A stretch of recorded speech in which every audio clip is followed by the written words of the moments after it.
Welcome to another episode of Zero Ales and Hockey Tales with Wally. And today I'm so excited to have on a 29-year-old coming aus Heilbronn, Deutschland, a 29-year-old from Heilbronn, Germany, a staple and legend with the Jungadlers of Mannheim, becoming a three-time DNL champion. Laced up for Deutschland and unter 17, 18, 19 and 20, under 17, 18, 19 and 20, winning 2 gold medals. Under 18s had the most tours or goals by a D-man and was named a top 3 player on Team Deutschland in the under 20s. He's also spieled or played in over 150 DL matches, but he is best known as the Mayor of Heilbronn with the Falkens, where he's played parts of 9 seasons. He's captained the team and played over 400 games and looks like he signed up for another year. Welcome to the shed, Corey Mapes. Thank you very much. German is still pretty good. Yeah, well, I have Arbeit ein bisschen in my shed now that ich gemacht ein Podcast, huh? That sounds good. Yeah, I hadn't used it much in like 6 years until, or more than that, until I came out to the shed and started talking to some Germans again. A long time. Yeah, it is. I got that written down, how we know each other. So we played together the year my son was born. He's almost 10. Long time, yeah. Yeah. So you're only 29 still. So that means you were like 19 when we were playing together, eh? Yeah, I know. It was my, I think, second or third year when playing in Heilbronn. So you're like a grown man now. Some say yes, some say no. So yeah, we played together for the Heilbronn Falkens, right? And you know who else played? Is he your first cousin, Marco Mueller? Yeah. First cousin? Yeah. So who is it? What is it? His dad and my mom. Our brother and sister. Yeah. I gotcha. And were they from Heilbronn then? They grew up in Heilbronn? Yes, both. Right. So do we. So now Marco's spreading his wings in Kassel, though, eh? He's left the nest. Yeah, he's like, I think 7 or 8 years now in Kassel too, but this week he's actually home for visit. Really? We'll have to have the both of you on together someday. He's a confirmed shed guy. We just haven't had time. He's so busy all the time. Every time something to do. Some guys think they're busy. They got no clue. You know. Does he still have his lab, his brown dog? Yeah. Emil still got him. I remember when he got him when we were at Heilbronn, because him and Beckham, my dog, were buddies. I think Emil is also 10, 11 now, something like that. Have to be. Yep. It's about the same as my kid. Yeah. So the other way we know each other, that is, I think, since I started this, I've got sent a lot of photos that I wasn't aware how I behaved sometimes. You sent me one I'd never seen. Hey, Secret Santa Day. I didn't recall that. I didn't recall what my present was that year in Heilbronn. But yeah, I was in just a diaper in the room, eh? Yeah, I think we had a fun day there with Secret Santa, and then a little bit wearing the presents around the room was a great day. Yeah. How far I remember. I looked fit too in that diaper. You had a big ass all the time to protect the puck. I think that's the reason you got it. I don't know really why. I have a pretty good idea why I got it, but yeah. So other guys from that team I've had on so far is David Danner and Levy. They both came on. But we got put out first round that year, eh? Brutal. We had a sick team, but we just finished 7th, I think, and then I think it was Schwenningen who kicked us out. Yeah, 5 games. Finished 7th, 5-game exit, and then it's like, well, the games were pretty even up, but yeah, they beat us. Yeah, that was actually when I was asked to kindly leave Germany and never come back. Yeah, 7th place, first round exit. That you don't bring those Auslanders back, do you? I think it was a lot of change then in Heilbronn starting, but after we left, it got the other way around the next 4 years.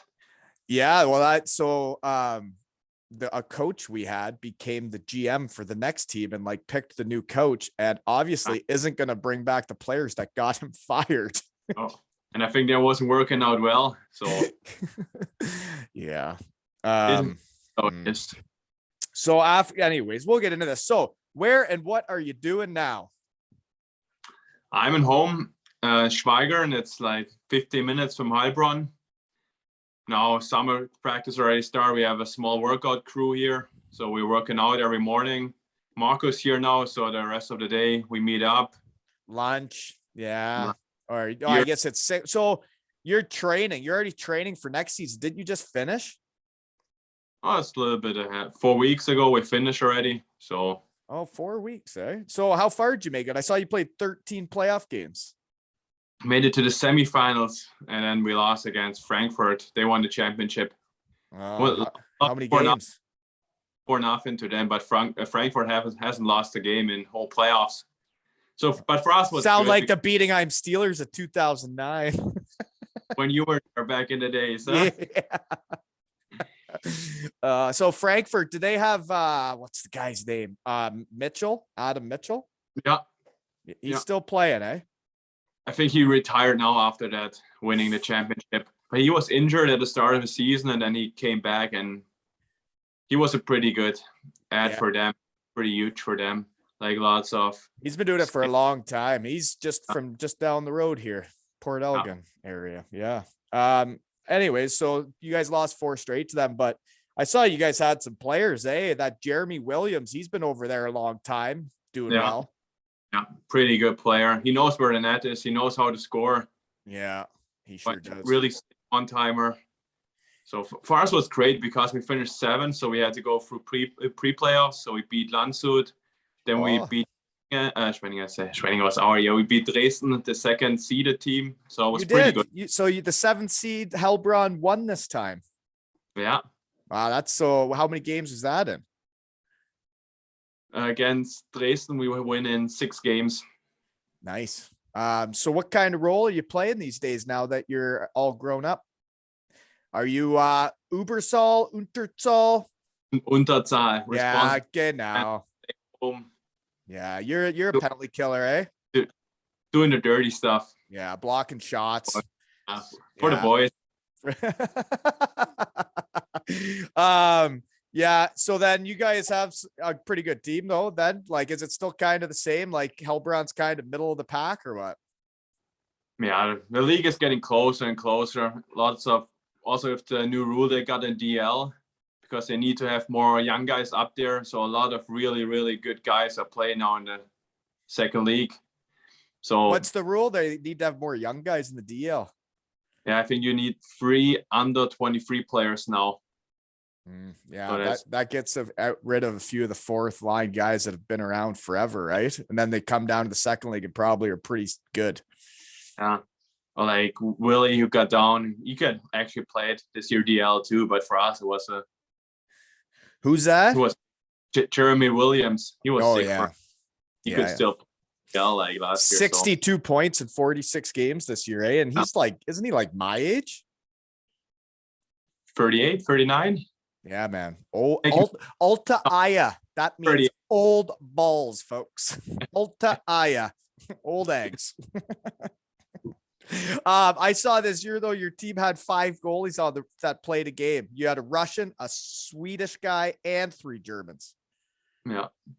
We started with 2 goalies from Mannheim. They were like the Förderlizenz goalies, you know. We had, but then Mannheim had injuries, then they have to go up there.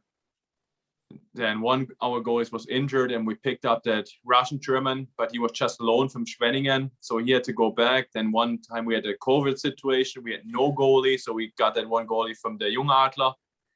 And when the goalie has to go back to Schwenningen, they signed a Swedish guy for the playoffs. But actually, the young kid was playing more there.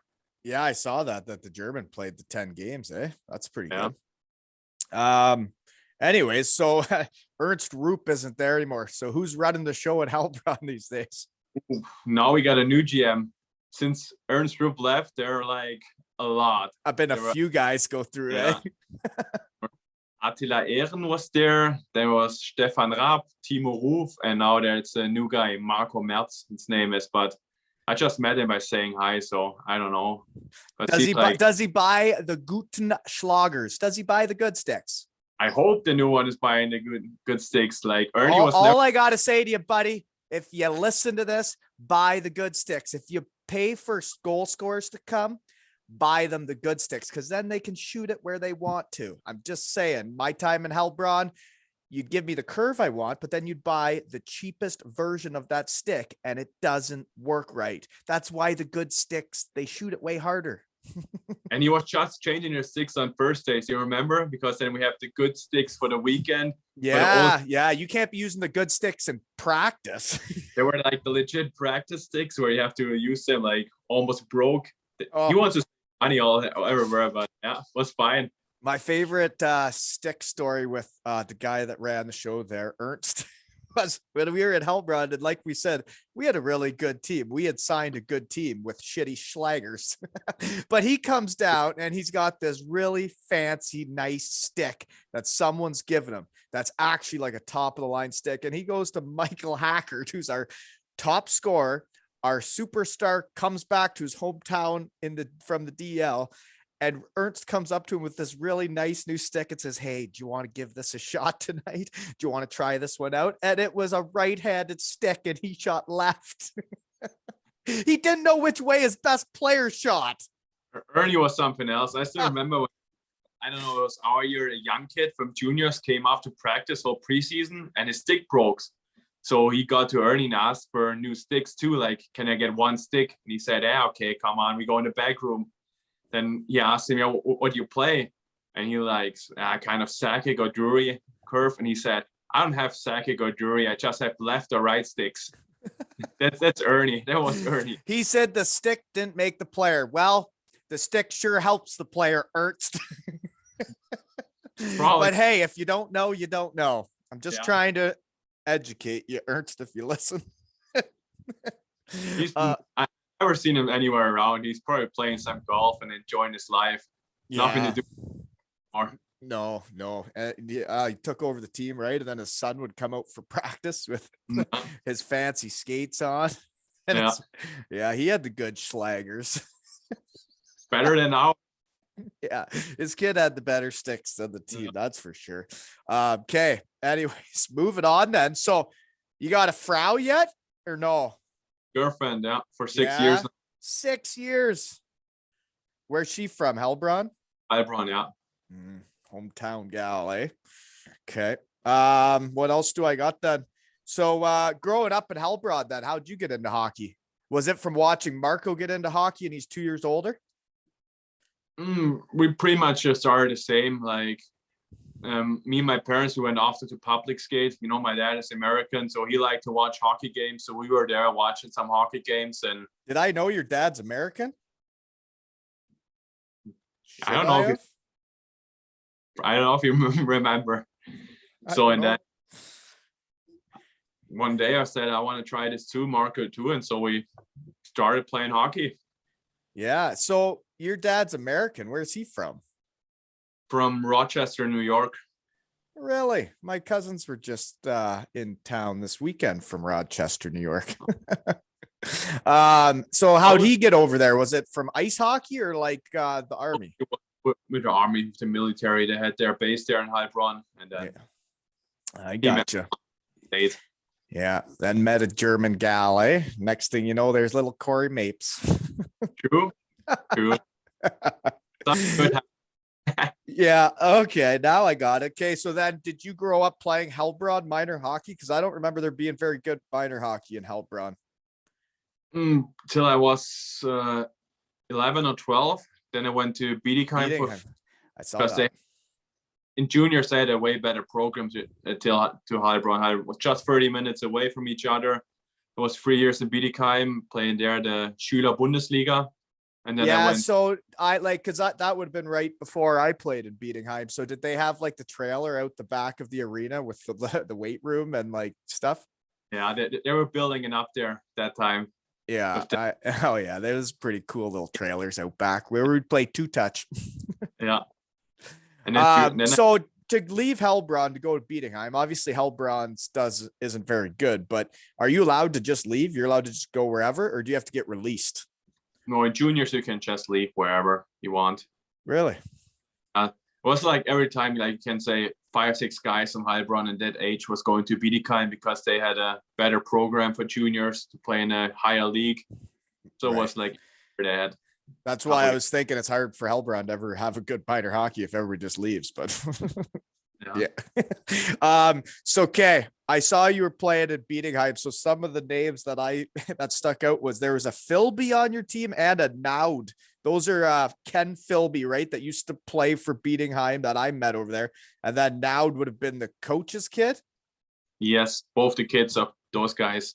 Yeah, I figured that. So then is the goalie Tiffany Noy, is that Barry Noy's sister? Yes. Barry played with me at Bietigheim for years. I know. Right? Yeah. So that was his sister, was your goalie? Yeah. She was a goalie. Huh.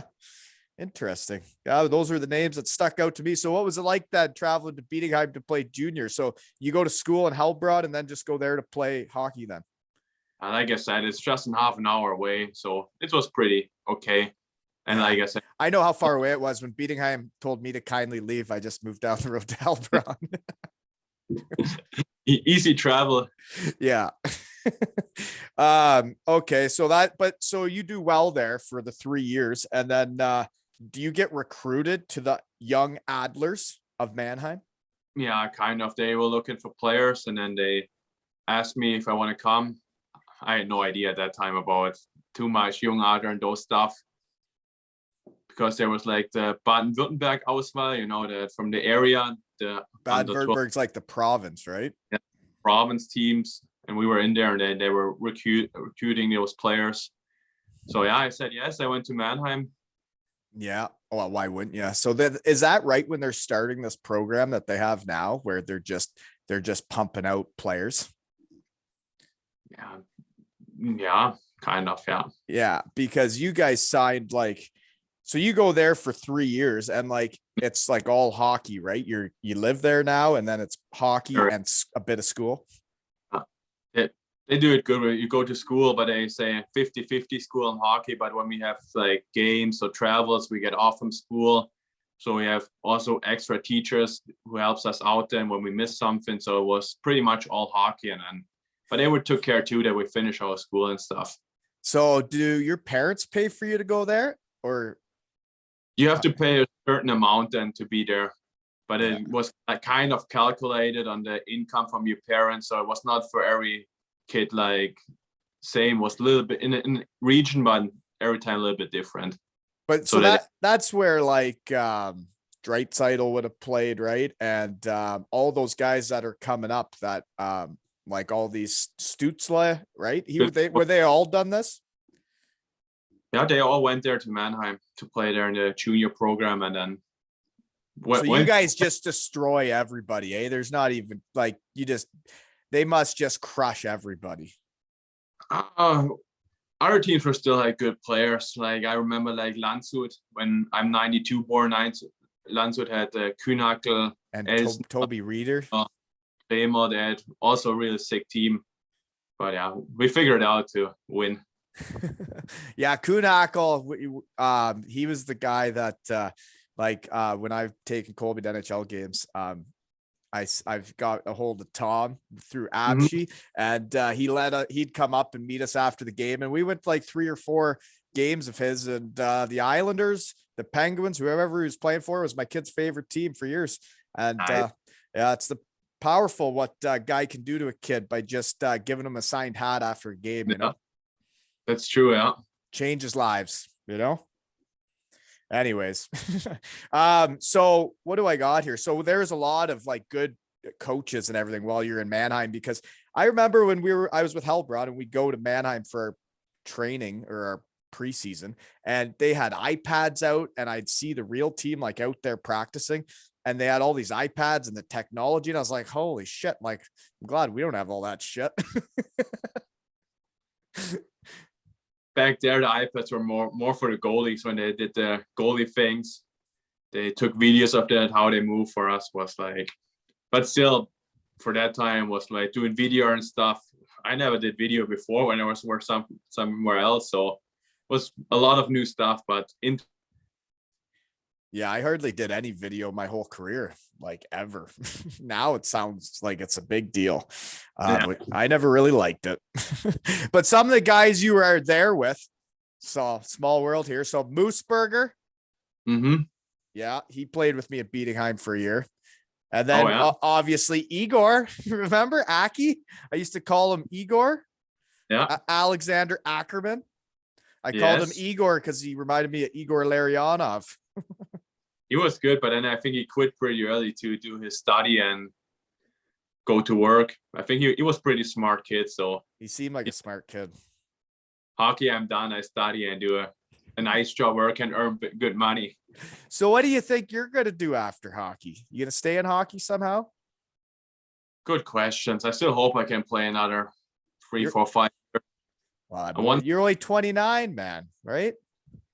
On one side, it's interesting to stay in hockey, but I don't see myself right now being a coach with all the travel and stuff on the weekends.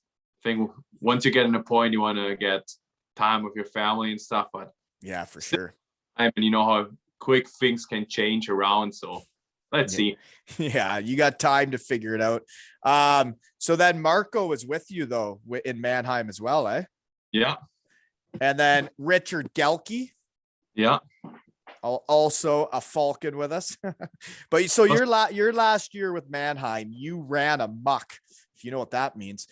You had 38 points in 36 games played, and with all those young stud Germans, you were the leading scorer in the playoffs with 15 points in 8 games, eh? I had good teammates. And a schlag shoes, eh? Giving a puck to the good guys, they know what they can do. So, well, you must have been giving it to someone because you had a lot of points there, man. To be the top scorer on the young Adler Mannheims in the playoffs that's a pretty good accomplishment there, sir. Thanks, buddy. Gross Schlagschuss, folks. That's a big slap shot. Eh? Were you just putting your tits right into her, probably, eh? Yes, and then after that, it went down pretty hard. So after that playoffs, then that's what I got written down here is what are your pro options? So you've been brought up as a young puppy in Mannheim. So then the real Adlers, not the young ones, sign you. Yeah.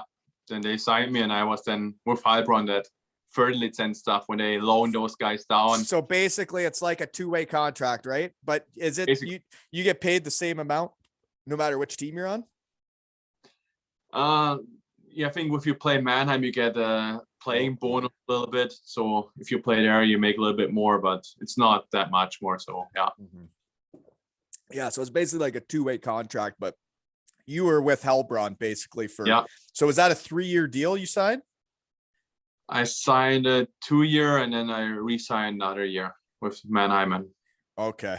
Because that was, so that's part of this was when we're in Heilbronn, it's you, then there's Igor, Gelke, and Marcel, right? Yeah, Kurti. So they were a line. They were our 4th line, right? And they Untersold, they penalty killed, and that was Rico's vision that year was they were going to be our 4th line and penalty kill, and they were like 18 years old.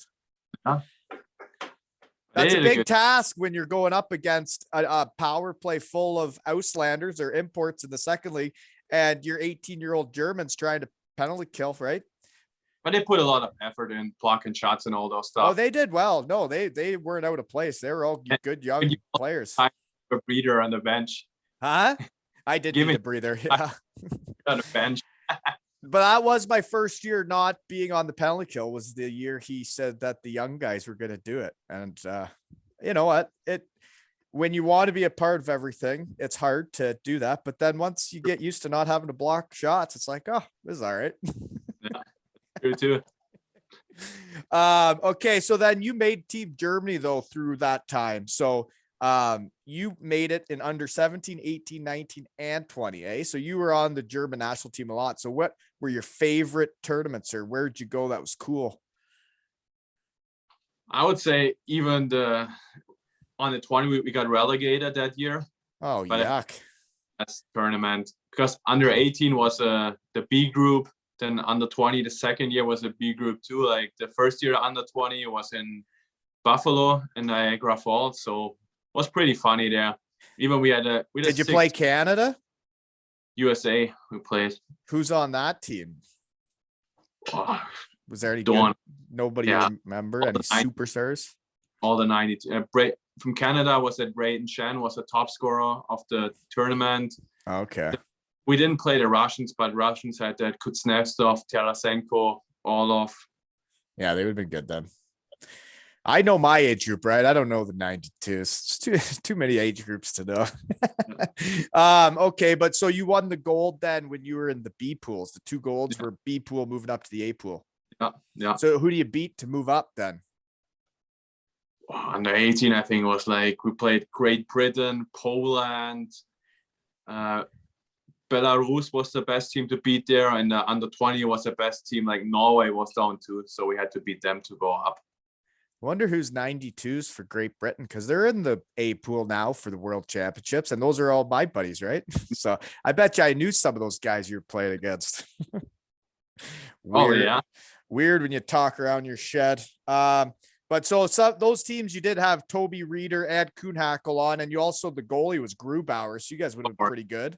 Yeah, we had like I said, pretty good team, but then when we had an A group, we lost all the important games. Like close, we had a 4-3 loss to Switzerland, 2-1 OT loss to Slovakia, so it was already clear that we had to play the relegation round. Even USA, they just won 4-0 against Germany, what was for us okay, I would say. Finland, I think we lost 4-1, was also not too bad. Yeah. But then we had to play the relegation round and play the Czechs right away. We lost that 3-2, and it was clear we had to go down. And the last game was Norway.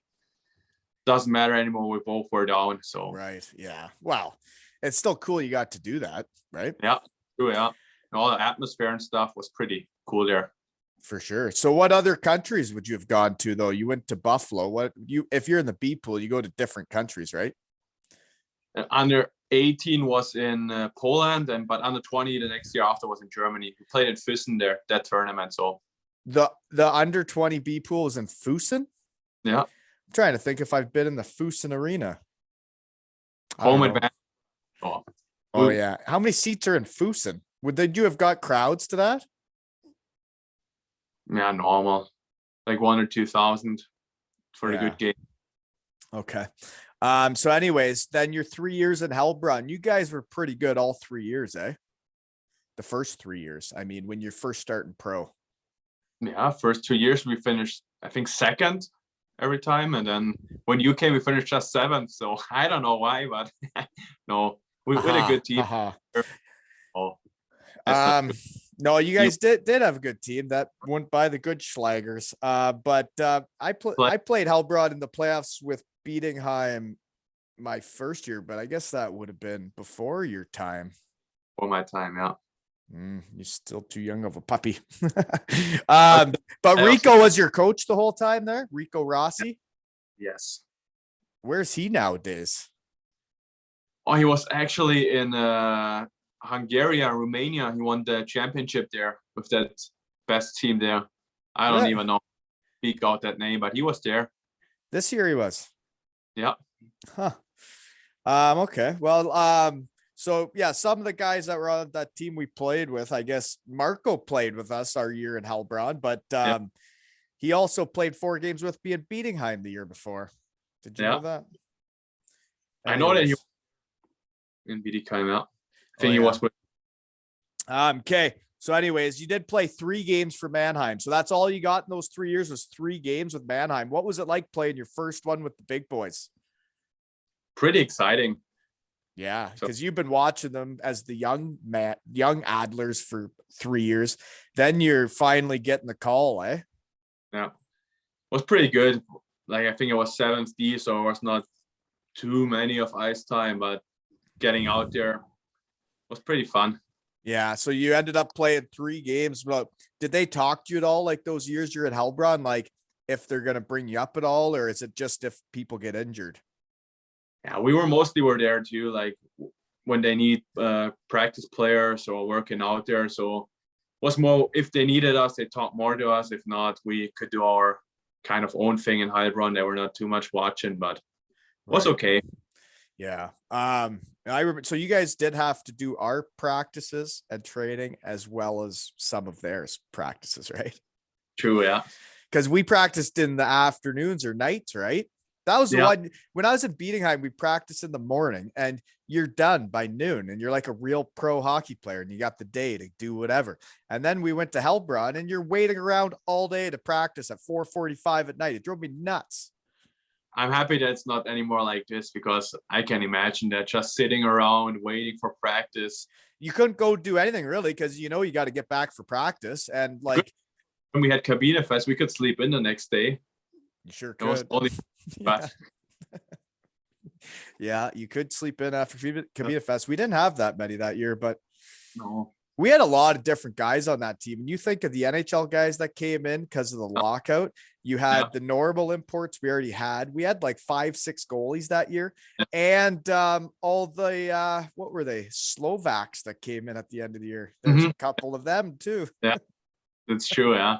Was just in and out guys or then injured, whatever. Yeah. And we had signed a solid roster. And to think it went that way is just tough. But okay, anyways, moving on then. So when you guys finished second the year before, who'd you lose to? You guys got put out like first round every year, right? That's why Rico got fired. You'd have good teams, but then you'd lose. I think my first year when we were second, we played Rosenheim, got a 4-0 beat-in. Oh. The next year we were wait, it's even getting worse. Next year we were second too. We played Ravensburg. We were up 3-0. Lost 4 straight. Yeah. Starting to come back to me now. Okay. Yeah. But anyways, you did well enough those 3 years though that when you're done, Dusseldorf reaches out and signs you. Eh? Yeah, they had that time that also like a little bit financial problems, so they signed a pretty young team. For us was good. We had a young team, a lot of fun.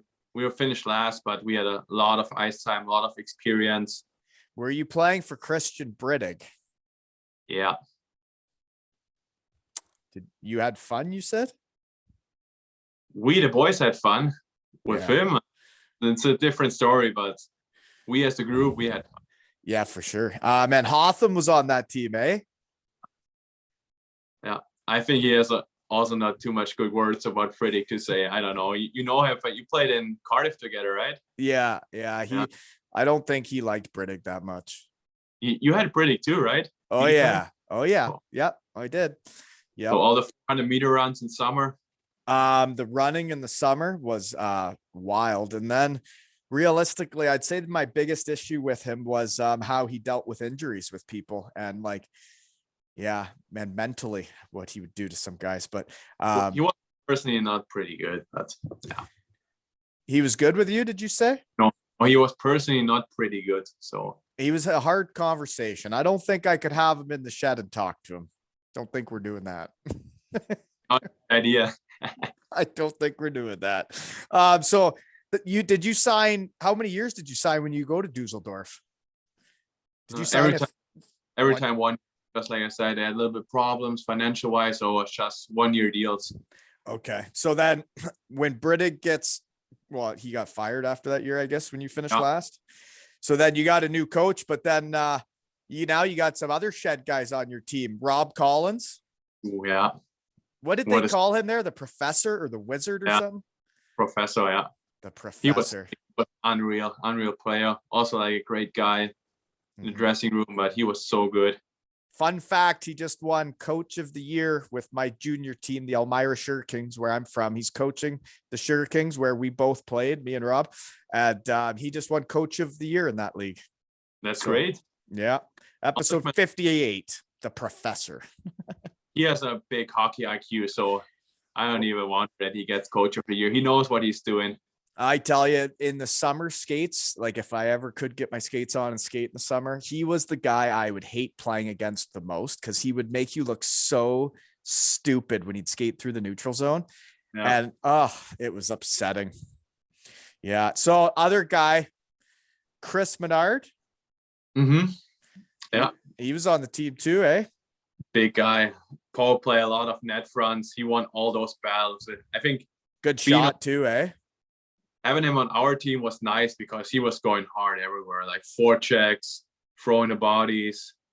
Right. So he trains the kids around here. He's got this thing called Min Pro Elite Training, and he trains all the young aspiring hockey players around here. And by the sounds of how he played hockey and what he's like with the kids, you should see how hard they work for him. It's wild. So he was nice enough to like do stuff with my team, and the kids just give her for him. It's wild.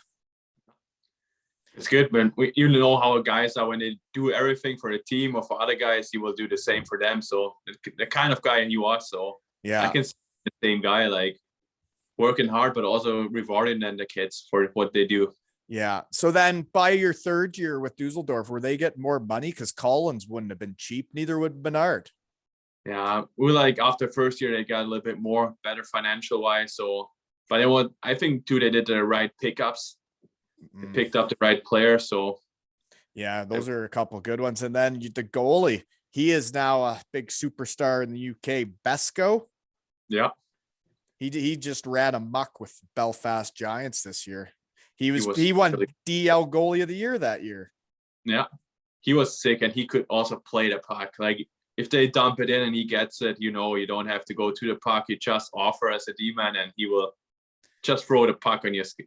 That's one thing you don't like. People don't understand how important it is, when a goalie can like make the breakout passes, or like it gets dumped in and they're like another defenseman back there. Like there's no trapezoid in Germany, is there? You guys still don't do that. Oh. They can play it however much they want, right? No. So he's good at that. I've never seen the guy play. Yeah. It's really, really good. So did one of those years you guys go to the finals and Collins speared a guy before game 7?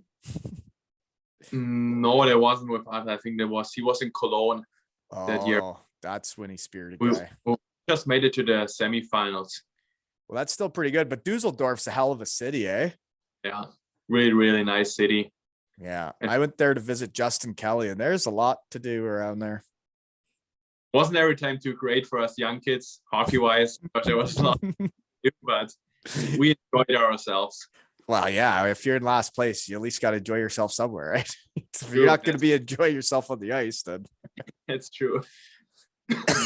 How'd Brittig deal with being in last place? Because he didn't deal with it well in Bietigheim. Hey, I don't know. Some days like that, he was like wild. Some days it was like he didn't care, and some days was he like freaked out for nothing. So I find it really interesting that like coaches get fired and all this stuff happens, and like people thought he was such a great coach when we win in Bietigheim. It's like the budget you give a coach or a team is a strict relation with how well they usually do, True, yeah. Well, when Bietigheim's budget went down after we won, we weren't as good. And then that new coach comes in and gets a better budget, and all of a sudden he's a great coach because he can sign good players. You have to make the right pickups, but if you do that, it's a pretty good chance. You got to use your money well, but if you got it, then you got it. That's true. Okay, so after those 3 years, then you're done in Dusseldorf. So you go play with Marco at Kassel. Is that what happens? Yes. Is Rico the coach? He was a coach, sure, yeah. Yeah, so he left Heilbronn and went to Kassel, eh? And takes you and Marco with him then. I think he won the year before I went there. They won the championship. So, and even Rico was coach. And for me as a young kid, he was pretty good to me in Heilbronn. So I said, okay. I never had any issues with Rico. Yeah. So, and Marco was there too. So I think it was pretty fun playing with him again. That's quite the barn, eh? Are their fans still as wild in Kassel as they used to be? They're pretty good, yeah, pretty loud and everything. I remember when I first went over there, and they were like the best team in the second league when I was with Landshut. Their fans were pretty, yeah, pretty loud. Good atmosphere at the rink. So then, were you guys any good that year? It says you played 9 playoff games. So that's probably semifinals again. Yeah, semifinals. Lost to Frankfurt, I think, that year. So does Frankfurt go up to the DL if they just won or no? This year they went up, yeah. This year was like last year was the first year teams can go up and down again, but then they just let B come up, nobody down because of the COVID situation. this year Frankfurt won, so they went up, and Krefeld is down now next year. Krefeld, they've been in the DL forever. Yeah. Really? Krefeld wouldn't be too happy about that, eh? Gonna be interesting then. Who did they lose to in the relegation? Like, did they have to play a series? No, this year was no relegation. It just said last team of the regular season goes down. Oh, really? There's no like play downs or whatever it's called. But they change rules like every year. They do whatever they feel like, right? Some years we have pre-playoffs, some years not, and then just go with the flow. Eh? I wonder who makes those decisions and why. You know? Yeah. Anyway, so the one legend on that team for Kassel would be Manuel Klinge, eh? That guy was there when I played against Kassel.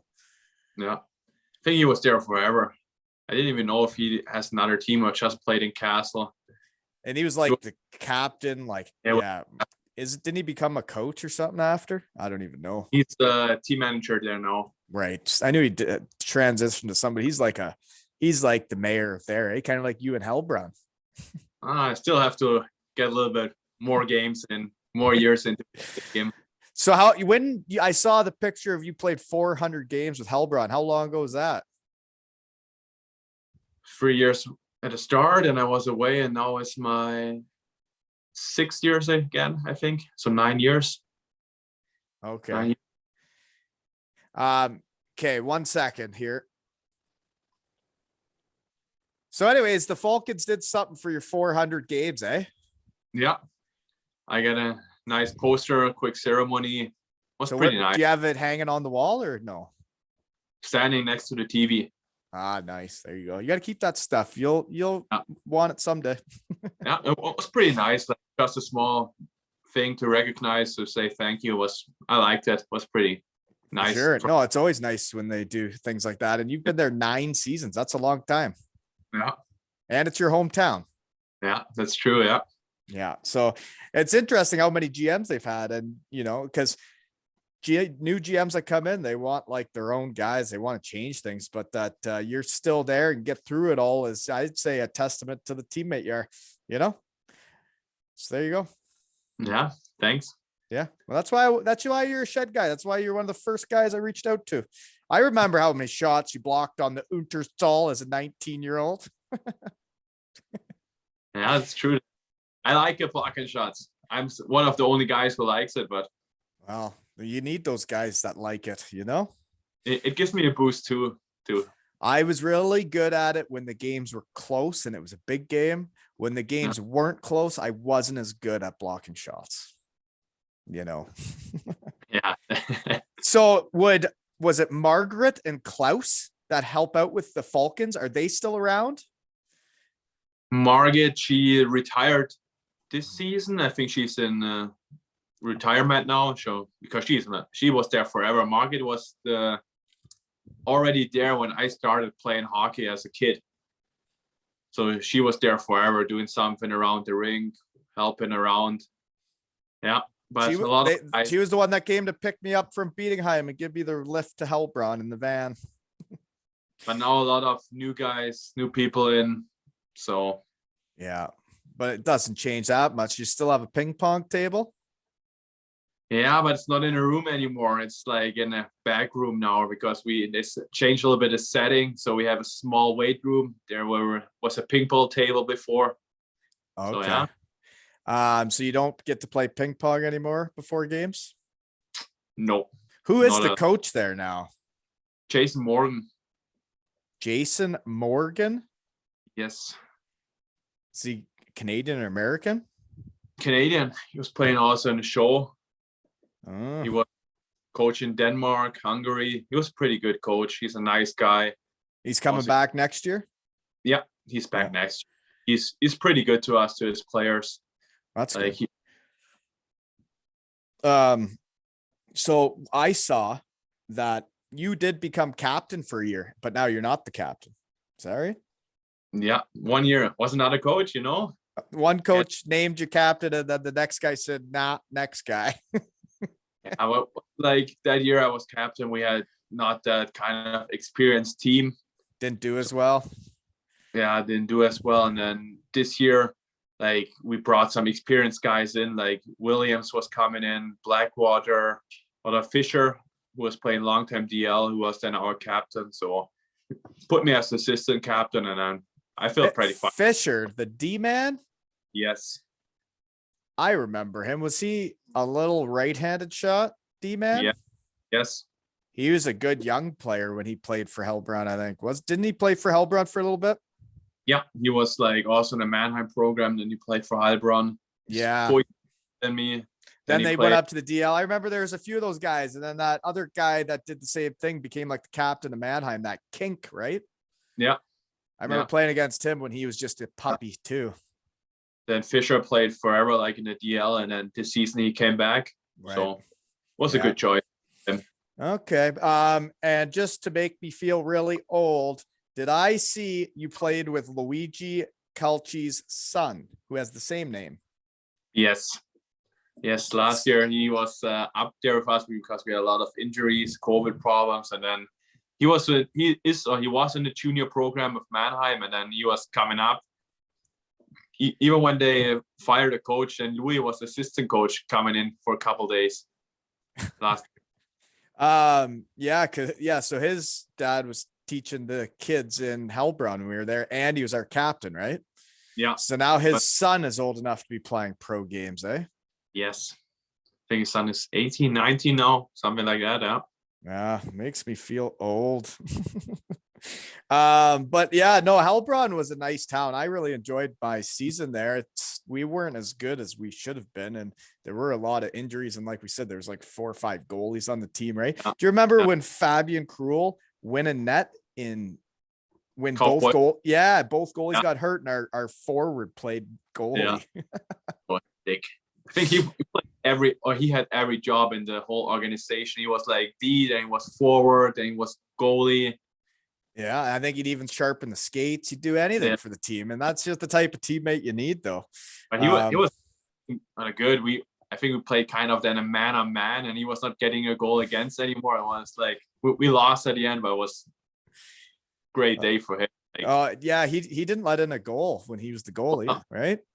No, we did lose the game, but he didn't let in a goal. I think he played 2 periods. Goalies, but not him on the roster. So guess what's wrong? So do you think Marco's setting up shop in Kassel? You think that's where he's going to end up, or what? Or do you think he's going to make his way back to Heilbronn with you someday? Tough to tell. He's now, I think, 7, 8 years up there already. He likes it there a lot. So you're gonna have to talk to him in the shed here soon. It's good for him there. He likes it there. He got to appreciate it there, the way he plays. So and yeah, he's very similar to you, right? But a right-handed shot. He likes the Unterzahl too and blocking shots. Yeah, I got to appreciate here for what I do, kind of the way I play, and I think it's pretty huge now that you just get like if you don't score goals or don't make so good also plays with like it's okay. Organization like says okay, it's pretty good what you do and you get accomplished. So that's the same for him and Costa. So we both are feeling pretty fine where we are now. Yeah, for sure. It's you gotta feel like they appreciate what you do, and it's always nice for hockey players when they like finally figure out like where their home is, like where they are, right? Because you talk to a lot of guys, maybe imports or not, or guys from Germany, but the guys that switch teams every year and never really find a place, they just, it's different career. Yeah, it's true too. And I loved beating him. I loved the 4 years. It sucked when we sucked there, and it was hard on me because I wasn't used to losing, but and I lost my way a bit. But then once I left there, like I never really did find another home until I was in Cardiff, and I felt like I had found a home again, but then it was, my career was done anyways. I think that's good if there's like the coaches, teammates, organization, doesn't matter where you are, that they appreciate it and you feel fine, welcome everywhere. And then I think you can play your best hockey too. Oh, for sure. Absolutely. And you care more. And you like, for some people, it make them want to block more shots and make them want to hit harder, make them want to play better because they care more about the fans, the team, the organization, everything. Right. True. Yeah. Yeah. Well, you know what? you got anything else for me? The only thing else I got was what I liked about Heilbronn, and things I remember was taking my kid to that fancy water park just outside of town. That was his first time swimming. That was a cool place. Yeah. And then is it not the town laid out that like on the rivers, like a big boat, right? The big middle thing's a boat. Why is that? Why is the theme of the town boats? Do you know? Because the river is going right through the town, so Goes through every town. I'm advertising, selling. Right. Well, anyways, dude, it's great catching up with you. It's been way too long. Sorry, I got to go back to the real world. But thanks for making the time on my lunch hour, man. I have to thank you for having me. It's been awesome. And next time we'll do it with you and Marco once I get a little one-on-one time with him, eh? And nice to see you again, after a long time. And yeah, we have to get Marco in. For sure. And I'll tell Menard you say hi, okay? For sure. Do it. All right. And this has been another episode of Zero Ales and Hockey Tales with Mapesy and Wally.